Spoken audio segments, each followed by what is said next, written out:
వినాయక చవితి పండుగ సందర్భంగా ప్రజలందరూ మట్టి గణపతి విగ్రహాలను ఏర్పాటు చేసుకుని పూజలు చేసి పర్యావరణాన్ని కాపాడేందుకు సహకరించాలని డాల్ఫిన్ గార్డెన్ రెస్టారెంట్ అధినేత బడిరెడ్డి వెంకన్న, సీనియర్ జర్నలిస్ట్ కవి స్వాతి ప్రసాద్ పిలుపునిచ్చారు. కాకినాడ గోకులం వీధిలో గల డాల్ఫిన్ గార్డెన్ రెస్టారెంట్ వద్ద Sarojini skin hospital, doctor Yadamati Satyanarayana, Dolphin restaurant అధినేత బదిరెడ్డి వెంకన్న సౌజన్యంతో మట్టి గణపతి విగ్రహాల పంపిణీ కార్యక్రమం జరిగింది. కార్యక్రమానికి బదిరెడ్డి వెంకన్న అధ్యక్షత వహించగా జర్నలిస్ట్ స్వాతి ప్రసాద్ ముఖ్య అతిథిగా పాల్గొని మట్టి గణపతి విగ్రహాల పంపిణీ ప్రారంభించారు.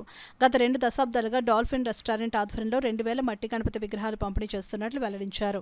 ఈ కార్యక్రమంలో కేశవ చౌదరి, వీరమణికంఠ, నల్లమిల్లి మాచారెడ్డి, చెరువు వెంకన్న, చవ్వాకల రామలక్ష్మణ్, కరగాన వరలక్ష్మి, పలువురు నగర ప్రముఖులు పాల్గొన్నారు.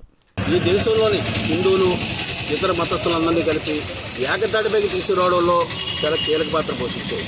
అయితే దురదృష్టవశాత్తు గత కొన్నాళ్ళుగా వినాయక చవితి ఉత్సవాలంటే భారీ హంగులు, రకరకాల కలుషిత పదార్థాలతో కూడిన వినాయకుడిని తయారు చేయడం, హడావుడి చేయడం ఒక సాంప్రదాయంగా మారింది.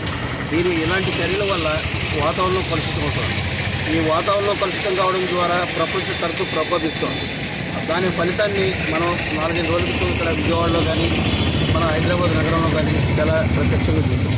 ఇలా వాతావరణ కాలుష్యం లేని మట్టి ప్రతిమల్ని పంపిణీ చేసే కార్యక్రమాన్ని మన కాకినాడలోని డాల్ఫిన్ హోటల్స్ దాదాపుగా గత 2 దశాబ్దాలుగా ప్రతి సంవత్సరం క్రమం తప్పకుండా నిర్వహిస్తుంది.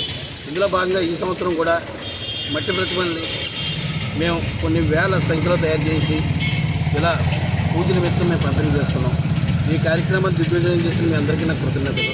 అలాగే ఆ గణపతి దేవుడి ఆశీస్సులు మా డాల్ఫిన్ హోటల్ యజమాన్యానికి, ఈ కాకినాడ పుర ప్రజలందరికీ ఉండాలని చెప్పి కోరి ప్రార్థిస్తున్నాను.